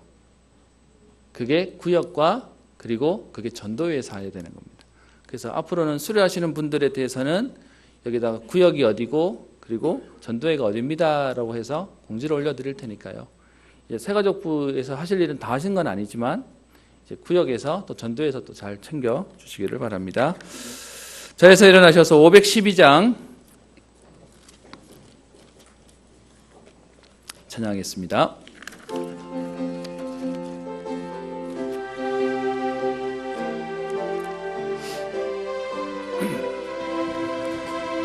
천성길을 버리고 죄에 빠진 우리를 예수 영접하시니 어찌 감사할까. 항상 말씀 전하라. 죄인 영접하신다.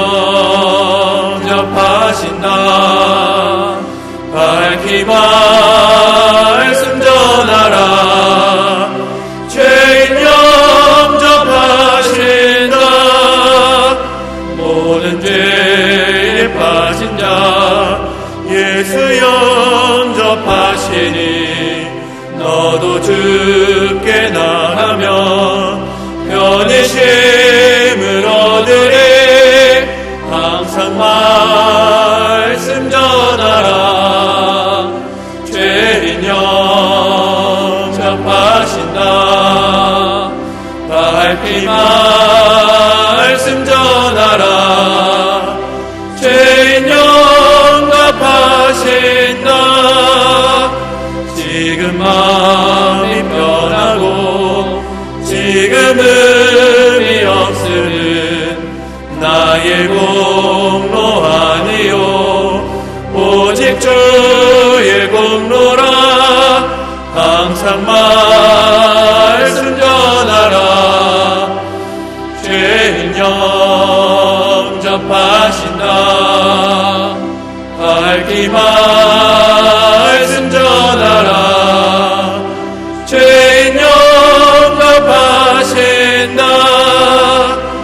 죄인 영접하시니 나도 영접하시고 나의 죄를 다시서 길에 함께 계시네. 항상 말씀 전하라.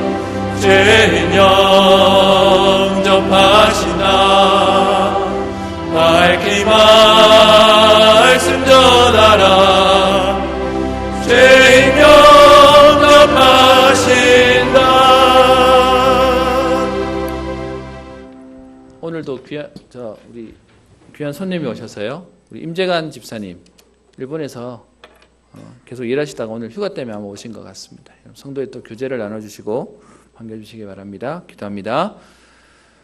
지금은 모든 문제 해결자 되신 우리 주 예수 그리스도의 은혜와 하나님의 사랑과 성령님의 내주인도의 역사 교통 충만케 하심이 생명은 제자의 응답을 누리며 생명 살리는 제자와 후대를 위해 결단하며 현장에 나아가는 사랑하는 모든 성도님들 위해 저들의 가정과 산업과 경제와 후대와 특별히 타지와 해외와 군으로 흩어져 있는 모든 하나님의 사람들 위해 이제와 영원토록 항상 함께 있을지어다. 아멘. 주의 손에 함께하는 교회